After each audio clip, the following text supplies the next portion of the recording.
Hello! That was very excited hello. We are Not Your Mum. We're talking about snogging. Snoggy kisses. Snoggy Your wallies. tongue sarnies. And when it comes to snogging, there are those who seem to be always snogging, constant snoggers. But then there are your kind of don't snog anyone until like year 10, and then they get plenty of tongue action.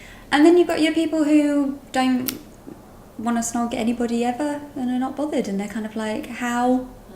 Or you get people who really do want to snog someone but don't because, again, how? So when is it normal to have your first kiss? When? Whenever. From usually around the start of puberty right up to adulthood. You can't rush these things. You can't force them. No, you really can't. No. Because I did, and you're about to hear a sorry tale of when forced tongue sarnies go awry, go bad. So I didn't snog anyone until I was 15. Not because I didn't want to, I very much did, but because I was very tall and very self-conscious and all the boys were shorter than me. So anyway, then I was set up with some boy, I can't even remember his name, might be Ben. And basically I said that I would go out with him for the sole purpose of losing my snogging virginity. I'd sit in class and go, they've kissed someone, they've kissed someone, and I'd think I'm the only person in this whole room who has never kissed anyone, which was almost certainly not true. So we met up and I made some comment like, no, it's been a while since I've done this kind of thing, so that he wouldn't know that I was a total beginner. But then we did have a snog and I thought, right, job done, and I broke away mid-pash, and so there was literally tongues flying and spit flying everywhere. It was not good. But since then, I'm happy to report I have become a truly excellent kisser. Yes, I'm sure this is So my just first as embarrassing kiss, as mine. I think I was about 13. Mine was at a party. It was a typical like spin the bottle, and then you have to kiss that person. Was it? Awful. Yeah, I mean, for goodness sake, make your own mind up, people. They let a bottle decide. But it was fine. It was a fine kiss. I think I quite fancied him at the time. Ooh. Did you aim the bottle at his? No, I think really I was not? just like, oh yeah, you're Okay. all right. I won't name names. From then to 19, which is when I met my husband, and then stopped snogging other people other than him, I had, some fantastic kisses and some terrible kisses. What is a snog? What? What is a snog? A snog is a kiss with tongues. These are the tongues. Otherwise known as French kissing, don't know why. It's saucy French. Getting with someone or getting off with someone, all sorts of other things that I'm sure you know about. But it is basically kissing with the tongues involved. It's not like kissing your nan. Hopefully. Hopefully. How? How? Roughly speaking, you'll start off with small kisses, little light, nice kisses, and that will slowly build into tongue, kisses, tongue. Yeah. You might break away, Squishy. like break, kiss, and then go back. Yeah.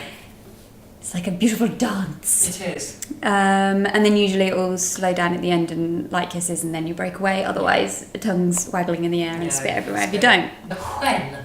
When? It's really hard to explain how you know if you're about to kiss, because quite often it just happens. You'll sort of be talking to someone, you'll be getting on well, and then suddenly you'll be like, oh wow, we're kissing. How did that happen?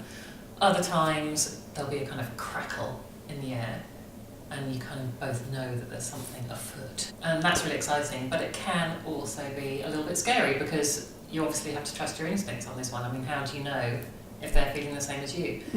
Generally speaking, I think you'll agree, if there's a vibe, then you'll both feel it. Yeah. And you do have to learn to trust your instincts, but obviously you'll get more attuned to the vibe. And You get you've on also with just got to kind of, just go for it. Mm. Because if you think the mood is right, and then it turns out that it isn't, and the other person's not into it, then at least then you know. Yeah. And if they go, oh no, then you go, you feel mortified for a bit, but you'll go for it. Also, some people just ask. Is it safe? Is it safe? Of course it's safe, otherwise we wouldn't be condoning it. No. We're not doing a video about running with scissors, are we? Exactly. But kissing, generally speaking, is safe. Mhm. If it is just kissing. Mhm. If the other person doesn't have a cold sore, because you do not want to do that, because that does spread, and once you get one cold sore, that's it, you're going to get them forever. Not like constant, but you know, they'll keep coming back. And if you've got a cold, that just could be quite gross. Safe! Safe. Good news! If you're snogging someone, does it mean that you then want to have sex with them? Good Lord, no. God, no. Of course it doesn't. No, just no, Sophie. Kissing can make you feel all tingly in the bits, in the sexy bits. In the sex bits. That's kind of normal. On the whole, people have snogged a gazillion more people, not literally a gazillion, a lot more people than they have had sex with. Yeah. So, happy snogging, or not, whatever. Whatever. If you've got any more questions about snogging, maybe we haven't covered something that you're going, but what about the hands? Where do I put my feet? We didn't Stuff talk like about that. the feet. You know, then ask and we will tell you. We're not going to tell you unless you ask though. No. Thank you very much for watching. Farewell. Ow. Ow! Ow. Ow!